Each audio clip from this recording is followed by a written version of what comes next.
Welcome to KenKenReviews. I'm KenKen, Mr. I'm gonna watch it, so you don't have to. And this is a review for the color purple.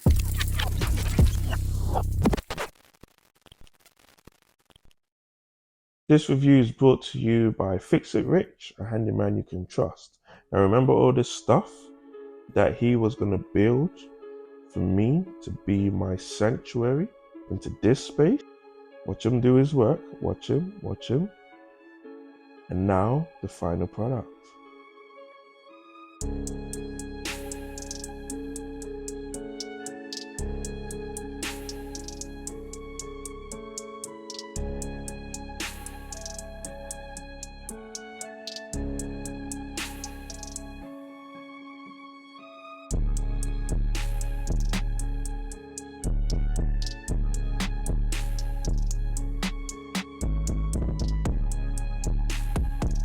And let me remind you, by using my code, you can get 20% off. Fix It Rich, a handyman you can trust.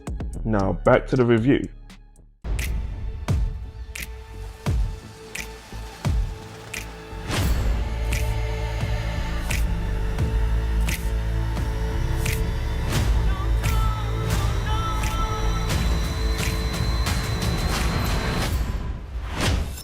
Don't keep me waiting.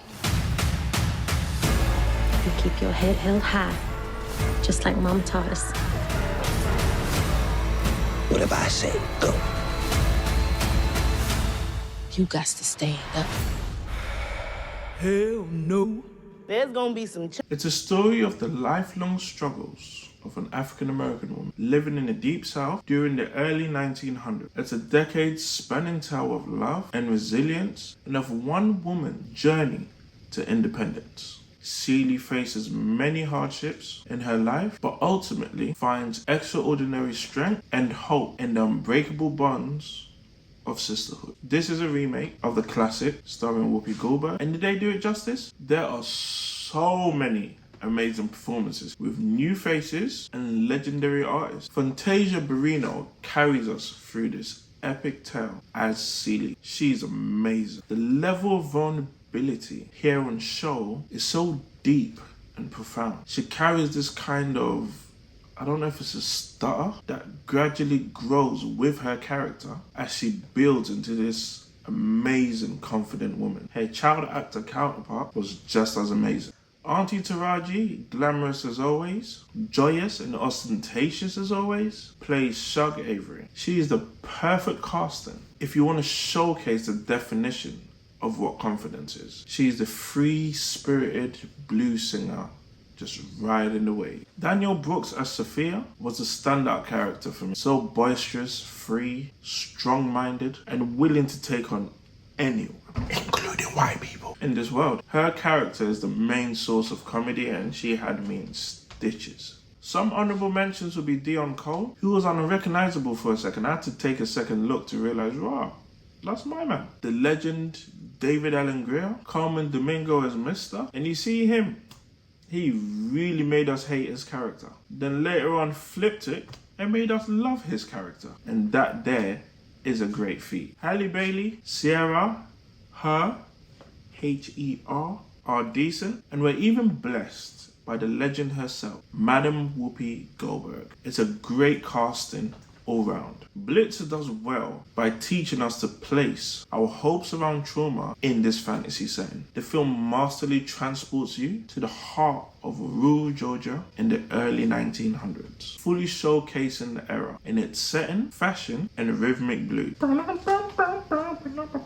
It's a very bright and lovely set matching a lot of the characters' energies. However, when the narrative gets dark, there's use of intentional dark colouring on the scene, and this is applied very well. The musical numbers feel like a burst of sunlight through the clouds. I noticed my feet tapping at many intervals.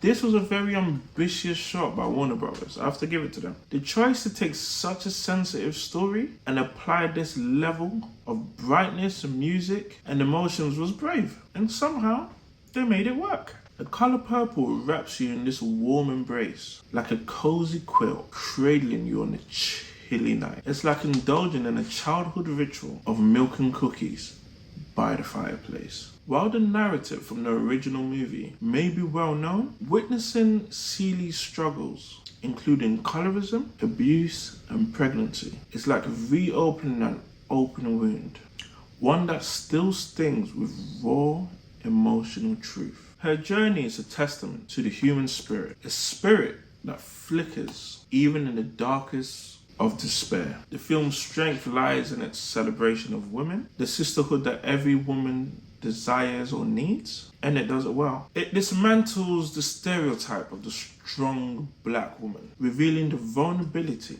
and fragility that lies beneath that surface strength. I'm not entirely a musical lover, but the musical productions here didn't overpower the story, but rather it complemented it, which helped us tap into our deeper emotion and experiences. I was impressed. I was a bit weary, wondering what the hell was going on here when I saw the trailer. A musical for this kind of story? But they delivered. A movie where we're sure to see it win a lot of awards. Who was your favourite character? How emotional did you get? Don't stop. What was your favourite song? Even if your favourite colour is red, blue, orange, let me know what you thought of the colour purple. Leave your thoughts in the comments.